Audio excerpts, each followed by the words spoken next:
Hello friends, welcome to our YouTube channel real diamond. दोस्तों, आज की इस वीडियो के अंदर हम आपको दौलत की पहली फाइल के बारे में बताने जा रहे हैं, जिस फाइल को आप अपने मस्तिष्क के अंदर इंस्टॉल करेंगे और अपार दौलत को हासिल करेंगे। उससे पहले अगर दोस्तों आपने अभी तक इस चैनल को सब्सक्राइब नहीं किया है तो प्लीज इस चैनल को सब्सक्राइब कीजिए और मोर अपडेट के लिए बेल आइकॉन के बटन को जरूर दबाएं। चलो दोस्तों, हम आपको दौलत की पहली फाइल की ओर ले चलते हैं।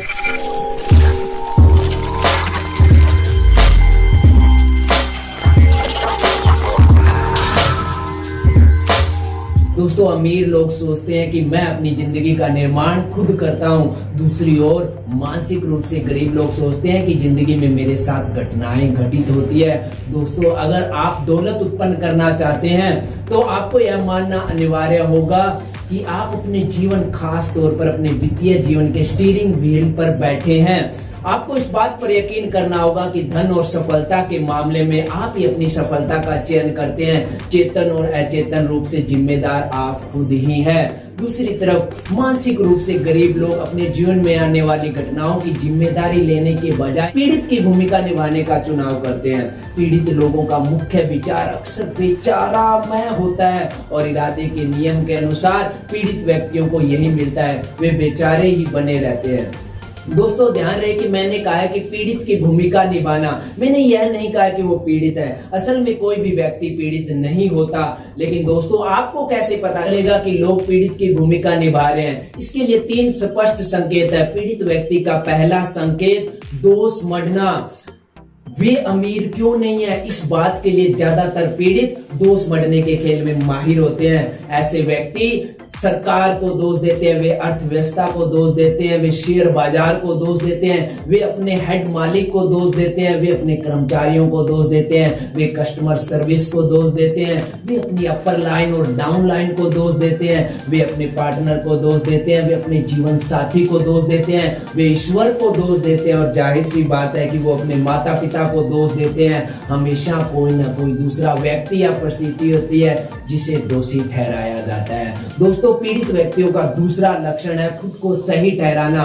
पीड़ित व्यक्ति हमेशा हर स्थिति के अंदर खुद को सही साबित करने की कोशिश करता है और ऐसे व्यक्ति हमेशा एक बात कहते हैं कि पैसा सचमुच महत्वपूर्ण नहीं है। दोस्तों, मैं आपसे एक सवाल पूछता हूं कि अगर आप कहें कि आपका पति, आपकी पत्नी, आपका दोस्त और आपका परिवार आपके लिए महत्वपूर्ण नहीं है, तो क्या उनमें से कोई भी व्यक्ति आपके पास ज्यादा समय तक रहेगा? जाहिर सी बात है, नहीं रहेगा। दोस्तों, यही वजह है कि पैसा भी हमारे पास नहीं रहता। साथ ही पीड़ित लोग और मानसिक रूप से गरीब लोग अपनी वित्तीय कुशलता को तार्किक सिद्ध करने के लिए तरह तरह की अतार्किक तुलना करते हैं। वे कहते हैं कि पैसा प्रेम जितना महत्वपूर्ण नहीं है। दोस्तों, यह तुलना कितनी मूर्खतापूर्ण है। अब ज्यादा महत्वपूर्ण कौन है, आपका हाथ या पैर? शायद दोनों ही महत्वपूर्ण है। और दोस्तों, पीड़ित व्यक्तियों का तीसरा प्रमुख लक्षण है शिकायत करना। ऐसे व्यक्ति हमेशा शिकायत करने पर तुले रहते हैं। दोस्तों, मैं ब्रह्मांड के उस नियम पर विश्वास करता हूं जो प्रत्येक चीज पर लागू होता है। वो नियम कहता है कि जिस चीज पर आप ज्यादा ध्यान केंद्रित करते हैं वो चीज बढ़नी शुरू हो जाती है। इस नियम के अनुसार जब आप शिकायत करते हैं तो आप जिस चीज पर ज्यादा ध्यान केंद्रित करते हैं, चूंकि आप गलत चीजों पर ज्यादा ध्यान केंद्रित करते हैं, इसलिए आपके जीवन में गलत चीजें ज्यादा आनी शुरू हो जाती है। दोस्तों, हमारी एक वीडियो के अंदर हमने लॉ ऑफ अट्रैक्शन की बात की थी। उस नियम के अनुसार चीजें अपनी जैसी चीजों को आकर्षित करती है और जाहिर सी बात है, अगर आप शिकायत करते हैं तो दरअसल आप अपने जीवन में गलत चीजों को आकर्षित कर रहे हैं। दोस्तों, हम यहाँ एक और काम की बात बता दें। आपको यह सुनिश्चित करना होगा कि आप शिकायत करने वाले लोगों के आसपास भी न रहें। अगर आपको उनके आसपास रहना पड़े तो आपके पास फौलाद का छाता होना चाहिए, वरना गलत चीजें आपके पास भी आना शुरू हो जाएगी। दोस्तों, दोष मढ़ना, शिकायत करना, खुद को सही ठहराना दवा की गोलियों की तरह है। ये तनाव कम करने वाली गोलियों से ज्यादा कुछ नहीं है, ये असफलता के तनाव को कम करती है। इसलिए दोस्तों, आगे से जब भी आप खुद को दोष मढ़ते, शिकायत करते या खुद को सही ठहराते हुए पाएं तो तत्काल रुक जाएं और खुद को याद दिलाएं कि हम अपने जीवन का निर्माण कर रहे हैं। हम हर पल सफलता और असफलता को आकर्षित कर रहे हैं। इसलिए दोस्तों, मैं कहता हूं कि हमारे प्रत्येक शब्द और विचार का चयन ही सावधानी के साथ होना चाहिए। अब अपनी शक्ति को पहचानने और यह सभी स्वीकार करने का समय है कि आप अपने जीवन में मौजूद हर चीज का निर्माण करते हैं और उन चीजों का निर्माण भी करते हैं जो आपके जीवन में मौजूद नहीं है।